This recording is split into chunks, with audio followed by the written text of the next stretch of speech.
This is Deplorables, Shakespeare Plotz by George Bylan, with a foreword by Alan Pearce, narrated by Dr. Chaim Bernhout. Brought to you by Masks for All Occasions, The Intravenous Delicatessen, Fleischmann's Yeast, and Benny's Borscht.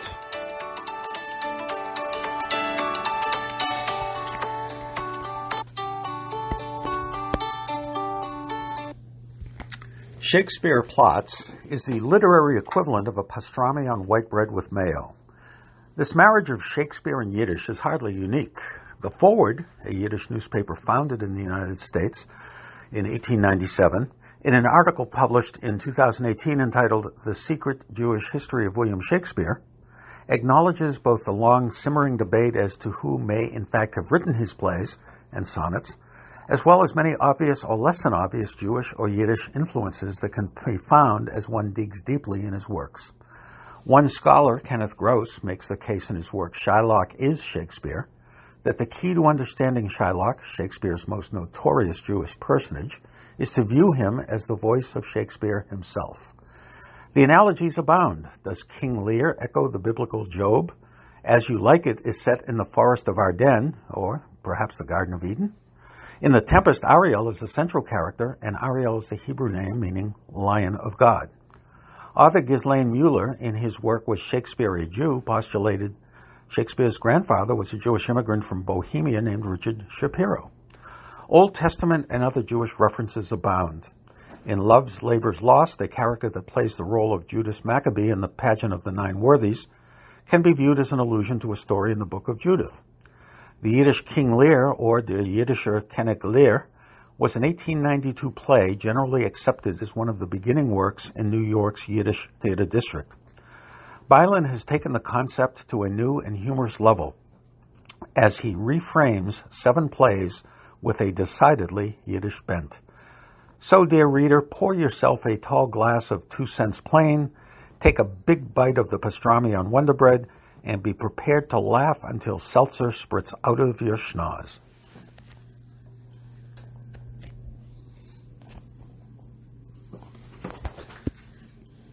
Hello there. So this book is dedicated in loving memory to Dr. Bylan's paternal grandmother, Mrs. Ida Bylan, who lived in a former shtetl in Belarus named Lojoysk, before coming to this country from Belarus in 1922 with his father, Bylan's father, Joseph Bylan, Yosef, of blessed memory. His Bobby, spoke only Yiddish and lived with Bylan's in New York City until her death in January 1972. In addition, Bylan dedicates this book in loving memory to his paternal grandfather, George Bylan, who may have possibly been a relative of Yisrael Bylan, Irving Berlin, believe it or not, for whom he is named after, who came to this country in the early 1900s before sending appropriations for his wife, Bylan's grandmother, and his father to come by boat from Copenhagen, Denmark, to America. If they didn't leave Lojoysk, Belarus, they would have perished in the Holocaust like their relatives and friends. Introduction. I always detested Shakespeare. I could never understand his poetic style, nor could I ever understand how his name became so famous. No, after all, does beer really taste better after being shaken? Is that extra fizz comparable to the possibility of multiple orgasms for men? I recall having an English teacher in high school who had exotropia, a medical condition in which one eye turned outward. It's a common form of strabismus, or a visual problem where one's eyes are not aligned properly. I recall being mesmerized by his condition.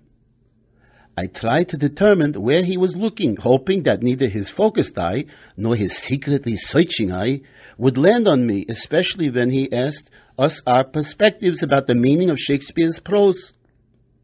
I often thought that if he had a third eye in the back of his head, I'd have no place to hide. Sometimes, in a masochistic manner, I'd imagined that he did have three eyes, so as to heighten my anxiety to the point of panic. It would be like playing a present-day defensive video game.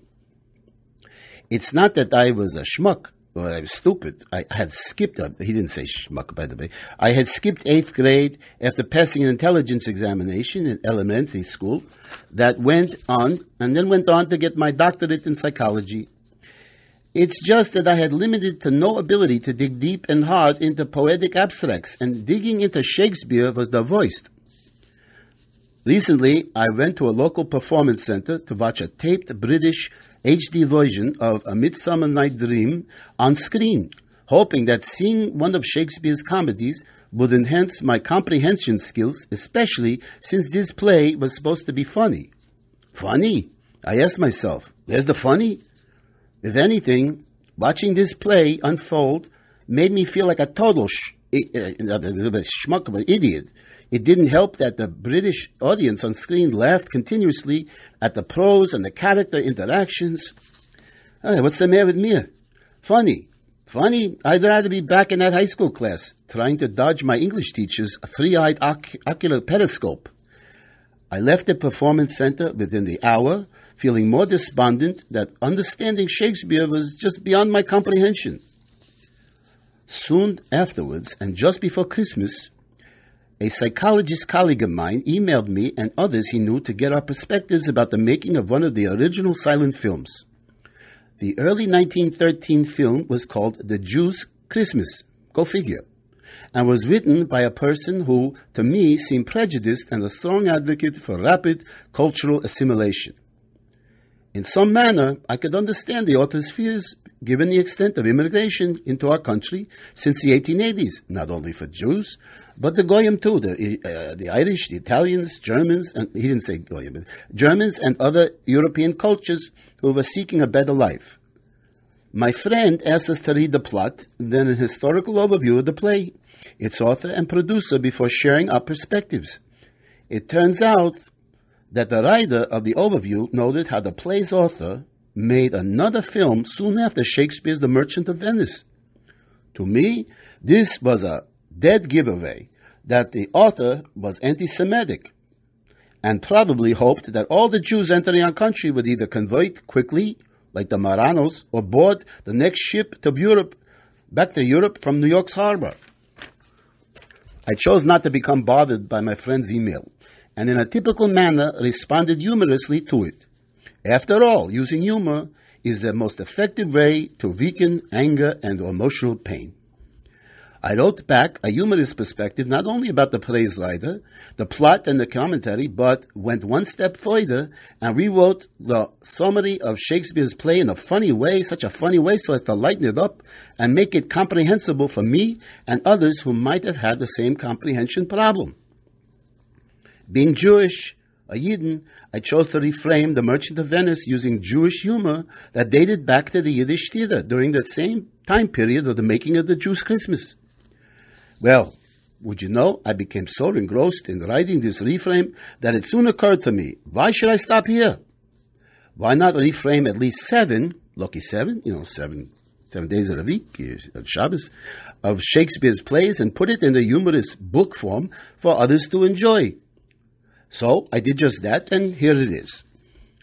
Now, I hope that you find this book as funny and as enjoyable as I found writing it. I realize that some of you may be a bit offended by references to other cultural stereotypes, some sexual connotations, and all the depth of Jewish humor, especially in my using Yiddish words and phrases, some of which I believe are now common knowledge and a part of our everyday English. Just in case, I'm going to share with you, as we go along, some of the Yiddish phrases as I share the English words. So, in order to not call me a plagiarist, I want to share a confession. Don't hold me up to this. I must confess that I utilized the plot summaries from Wikipedia to reframe each Shakespearean play in a humorous manner. There was absolutely no way I could translate them easily from their original poetic content. How could I? How could anyone who either has a learning disability for reading comprehension of abstract poetry or didn't grow up in England having Shakespeare being read as early as many of us in the United States like they read Dick and Jane? The Merchant of Venice. The play begins with a young mamzer Venetian named Bastardo, who wishes to woo the beautiful and wealthy Postula of Belmont. I could do her cheeks, kiss her cheeks a bit, squeeze her cheeks, of Belmont, Italy. Bastardo needs 3,000 guineas to subsidize his courtship. Initially thinking that he needed 3,000 Italians, Bastardo was a dumb schmuck who never reached the 3rd grade. He approaches his friend Benny Mussolini, a big macher, wealthy merchant of Venice, who had previously bailed Bastardo out for fathering 18 illegitimate children with 6 married Zaftig, that's Italian Shayna Maidler, with pretty buxom girls, that unbeknownst to their husbands. While pregnant, the women simply explained to their husbands that they became fat from overeating too many Sunday Italian family meals. Albeit rich in raw materials, Benny is guilt poor because the Jewish captains of his merchant ships chose to stop repeatedly in the Orient to determine which Chinese restaurant had the best buffet. As well, Benny had recently deposited his last liquidity in the bank urinal that morning. While Benny agrees to offer the loan, he promises to cover it only if Bastardo can find a moneylender and names Benny as the loan guarantee. Such a Bondant, go figure. Bondant is quite a interesting person, huh?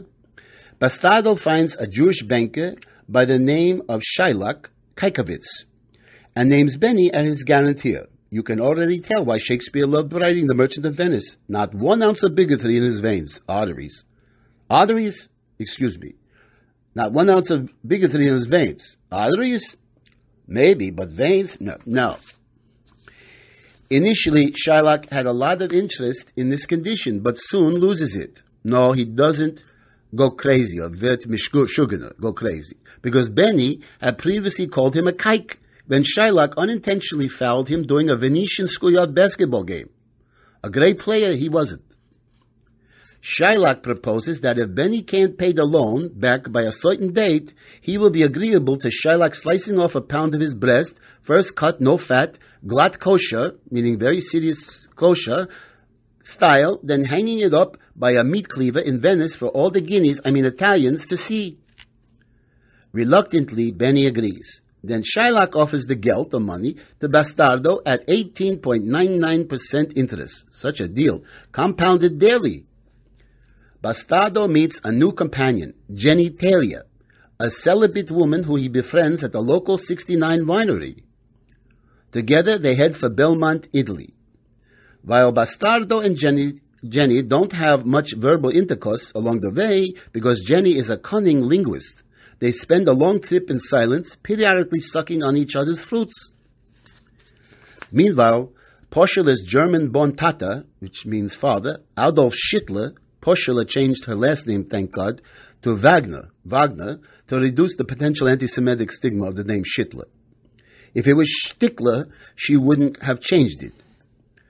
So anyway, he leaves his will, and stating that Postula's main tailor, suitor, must choose the right casket amongst 3 to win her hand in polka, marriage. The first suitor, Gucci, a man with puffed rosy cheeks, delicious enough for a mother to pinch and who didn't pachke or silly around, chooses a casket made of balsa wood, stating, "Who chooses me shall gain what many men desire," referring to his large schlong, which means pekka, which means penis. The second suitor, Itori Softes, a man noted for his flexible tuches, backside, chooses a casket made of pine, proclaiming, "Who chooses me shall get as much as he deserves," referring to chronic heartburn from Postula's 9-course Italian dinners. Both men fail in their attempts to win Postula, then leave Belmont to open up some fancy schmancy men's clothing stores in Rome. Go figure. As Bastardo ponders his casket choice, members of Poshula's mishpacha, a family, sing a song that states, "Fancy schmancy, not true love, is based on transgendered lies, with a grazing fed, which is a telltale sign of speculation about former FBI Director J. Edgar Hoover's sexual identity." Bastardo finally chooses the casket made of high blood pressure treated wood and wins Poshula's hand and the rest of her body parts. In Venice, Benny's ships are reported lost at sea because all the Jewish captains suffered from MSG poisoning and from misplacing their eyeglasses. No.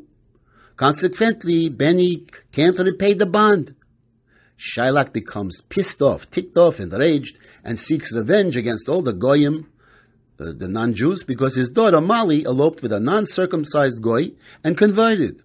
As well, she stole Shylock's condoms and a crap load of Viagra, which Shylock had been given by his late wife, Sophie. Shylock then brings Benny before a Beis Din, which is a Jewish court. At Belmont, Bastardo received a letter by carrier pigeon that Benny can't repay the loan to Shylock. Oy, such tzuras he needs. Bastardo and Jenny leave for Venice, having obtained geld, money, from Poshula to give to Shylock to save Benny's life. Without Bastardo and Jenny knowing it, Poshula contacts her attorney Julius Rosenberg, Esquire, to discuss the case with Poshula's cousin Hirohito Linguini. Apparently, the Italian Hirohito developed slanted eyes after having a terrible bout of constipation, followed by grimacing and shouting "Ech!" 10 times so as to finally kachen, or shit. The climax came, when Bastardo offers 6,000 guineas, mops, to Shylock, who refuses and demands to slaughter him, glatt kosher style. A young female doctor named Balsamic, a lineage dating back to the dressing of Caesar, who in fact is Poshula in disguise, no, not a perceived fancy car, cloud in disguise, repeatedly asks for mercy, sharing that mercy is twice blessed, Gesundheit once and Gesundheit twice, to which Shylock refuses. As Benny prepares for the ritual slaughtering, Balsamic states that Shylock can only cut out a pound of Benny's flesh, and his pupik, that's his belly button, for that extra taste for an award-winning Benny Mussolini chicken soup. Reluctantly, Shylock acknowledged that he can't do this because he just came from the cleaners and doesn't want to get his shirt and pants stained. He accepts Benny's 6,000 mops. However, Balsamic testifies that the Italian constitution bars any Jews from accepting property, which is mops. The Beis Din, or the Jewish court, believes that it is aveira, it's shameful, it's sinful, and rules in favor of Balsamic, although they prefer light Caesar when they essen or eat at the salad bar. Go figure. Bastardo is tzumult, which is overwhelmed, and does not recognize that Poshula is his disguised wife, and pinches Balsamic's punim, her cheeks, after which Poshula soon throws off her disguise, revealing her recognizable tattooed boobs. She then, Vet Meshuga, goes crazy and chases Bastardo with a meat cleaver to the dock. Quickly, he dives in and swims to one of the 3 merchant ships that surprisingly makes it back just in time for the Jewish high holidays.